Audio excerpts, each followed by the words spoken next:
ദൈവത്തിന്റെ സമയത്ത് നൽകും. അത് നല്ലത്. അത് കിട്ടിയില്ലെങ്കിലും അതെനിക്ക് ലഭിച്ചില്ലെങ്കിലും എനിക്ക് എന്റെ ദൈവത്തോട് പിണക്കമില്ല. കാരണം എന്താണെന്നറിയാമോ? ഇതൊന്നും കണ്ടവനാണെന്നറിയാം. ഇന്ന് ദൈവം എന്റെ പാപത്തെ പോക്കിയതുകൊണ്ട്,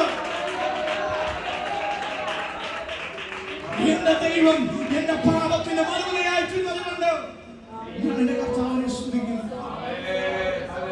ആധുനിക സഭകൾ പലതും വളരുന്നതിന്റെ പിന്നിലെ രഹസ്യം അവർ പറയുന്നത് മൊത്തം ഭൗതികതയാണ്.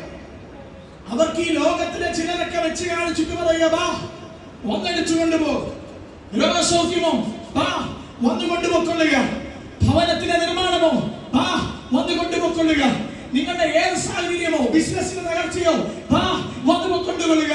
എന്നാൽ കഴിഞ്ഞ നാളുകളിൽ പിതാക്കന്മാർ പറഞ്ഞത് ഇതൊന്നും ആയിരുന്നില്ല. പിതാക്കന്മാർ പറഞ്ഞത് എന്താണെന്ന് അറിയാമോ? ഹേ, മാനസാന്തരപ്പെടുവിൻ,